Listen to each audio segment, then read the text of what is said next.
A jubilance erupted from anticipation. 4 centuries of insecurity had passed, but at last the people had been given a century of promise.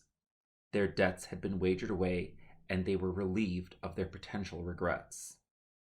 One voice in the crowd was tensed with frustration, however. It sighed such a disparate note that, no matter how quiet it was, it could not help but be picked out for its disharmony. Tarakan's ears peaked at the sound and drew his attention far to one side where the crowd seemed to tweak away from some itch scratching toward the queen. He pulled on the reins, and the armored unicorn shifted closer to Osmara. He turned his mount to face the unsettling shift.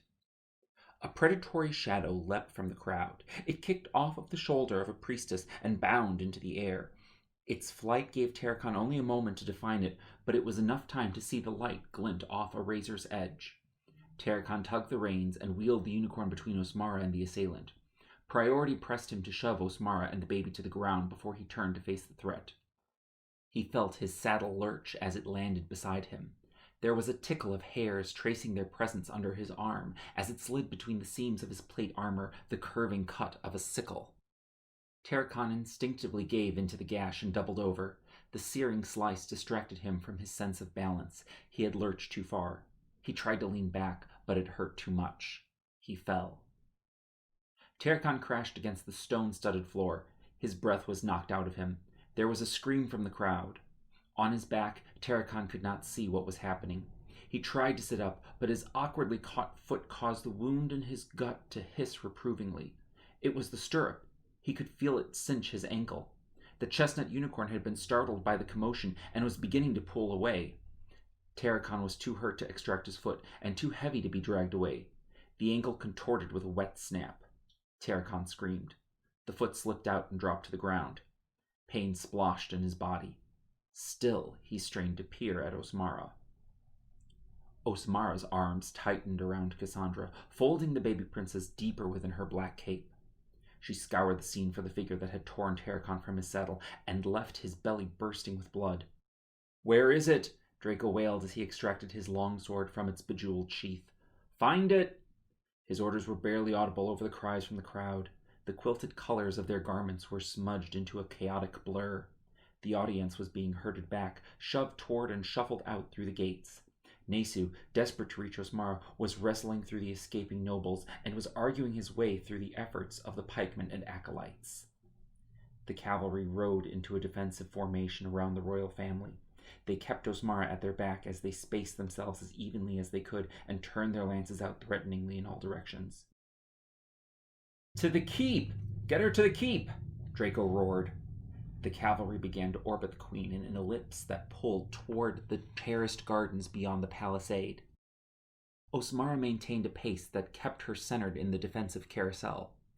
Draco's peruse for the cloaked shadow was spastic. He turned his gaze violently in every direction, afraid that he might miss sighting it. Osmara saw it first. It dropped from the cinch of a unicorn's saddle. The caparison draped over the mount's back had curtained its hiding place. By now, the cavalry had closed their circle around the queen. There was almost no distance between her and where the figure had dropped, no space left into which she could escape. She could see it clearly. A thick tail, dusted with hairs, curled under its dingy burlap cloak. It heaved itself to stand erect, drew from its sleeve the sickle, brandished it, and dashed at the queen. Osmara had no time to spare. She could hear its excited snorts as it closed on her. She could hear Nesu cry in horror as he watched it attack. Draco turned, but not quickly enough. It was only Osmara between the sickle and the baby. Osmara raised her hand defiant to the assault. She wanted opportunity. A space to move, a time to chance. She wedged the distance to pry the assailant away. Its next step forward slipped it backward. The cobblestones scrolled beneath its racing feet. Its advance was trapped in a looping déjà vu. Its progress frustrated, it squirmed faster, but the heated passion of its pursuit could not gain traction in its tread. Sparks spit from the friction of its feet. Embers were kicked into the air. The burlap coat was singed with black flecks, which quickly sizzled and smoldered into orange. The sour scent of charred hair wafted off of the rampaging creature. It bleated in pain as its persistence finally scorched its skin. It heaved away and abandoned its assault. With a fretful squeal, it pried off the scorched cloak and revealed its grotesque form from beneath the folds. It stood, bipedal, on knocked knees and cloven hooves. It was an almost bald body, no taller than a child. Its limbs were faunal, with short arms, ending in stubby hands with hooked claws. Its small black eyes leered down the length of its blunt, tusked snout. Too distracted with removing the quickly incinerating coat, it did not notice Draco lunge. It did not avoid the sweep of Draco's longsword, which rent the boar's head off of the slumped shoulders. The sickle clattered as it fell from the claws. Blood spattered as the naked carcass collapsed to the cobblestone courtyard. Nesu was at Osmara's side almost instantly, but felt crippled knowing that he could never have made it to her side in time to intercede the attack. "We must get you to the keep immediately," he said as he embraced her with no regard to propriety. He clutched her as she stood, then commanded to the cavalry, "Escort her inside." "Let go of me!" Osmara's fuss tripped Nesu out of his attending her, and he stared at her, astounded and confused as to what ambition she might have beyond her daughter's safety. "Him!" the queen snarled with a pointed finger aimed at Terracon, still writhing on the cobblestone. "See to him immediately! Lock this castle down!" she railed on with thunderous barks. "Search every room, scour every crevice. I will have this castle in order before the sun sets." The sky turned pink as the sun sank into its evening bath. Osmara sat in the box of the bay window and stared absently at the gray waters lapping at the shore. The meditative silence of the chamber was broken by the squeal of the door as it opened. Nesu walked in. His black robes hissed as they dragged behind him. He stood still. She knew he was afraid to say anything, but pretended with him that his silence was obligatory until she was addressed. She resented that propriety would not let him speak. She did not want to start this conversation because it could only begin with her confession. "This is all happening so fast," she began. "One day I am told the trolls ally with the Fae, and that night I am run from my home. At last I find refuge, but am threatened before I even walk through the door." She turned and lifted her gaze to Nesu. Her glance betrayed her fear. "I believe Myrkiner was right. None of this is coincidence. There is something still greater in store. It has only been a matter of months. They have planned this." Her voice blistered with confusion. "They have this thought through. They know what they want. They know, and they are intent to have it." "Let them come, then," Nesu rallied for confidence. "Let them try to take it, and we will deliver to them a sincerest welcoming." Osmara scowled at his failed jest, and she turned back to murmur absently toward the window. Nesu sighed contrite. It was only the two of them and the echo of their voices in the room, and Nesu felt lonely staring into Osmara's back. "I beg your pardon, my liege. My message was poorly conveyed. Black magic chooses the air, and every measure should be taken to uphold that design. Nothing is held higher in my heart than Princess Cassandra's safety." The formality of his tone chafed Osmara's pity, and she relented her worried gaze to him again. "It was an assassination attempt." "There is no doubt in anyone's mind." "Nesu, what is going to happen?"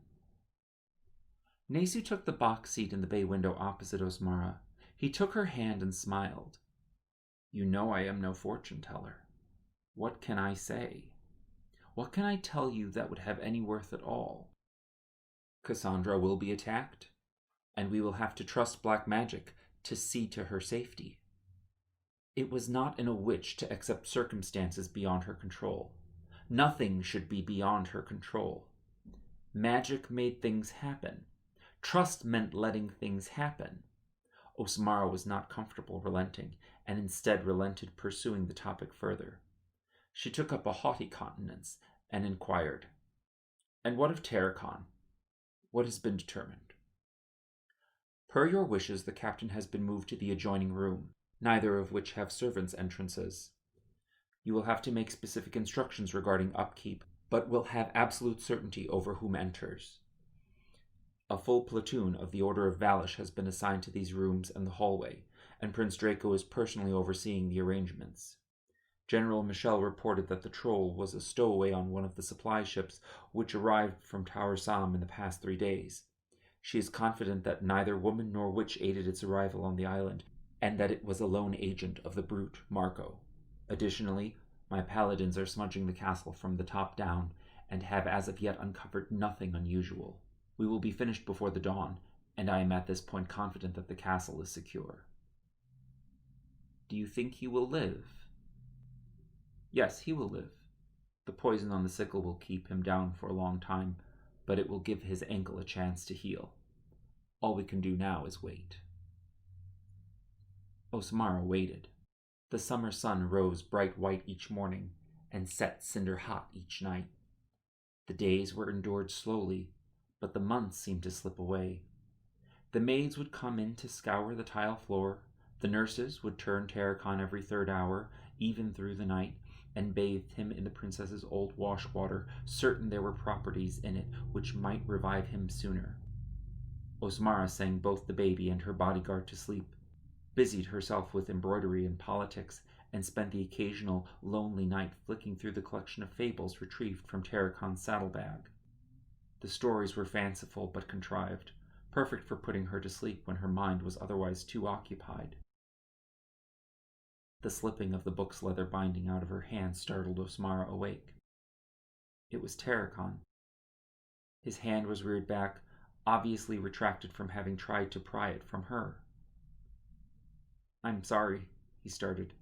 "I got bored, and I can usually sneak the book out of my father's hand without him noticing." His voice was a hoarse whisper. Osmara leapt to embrace him.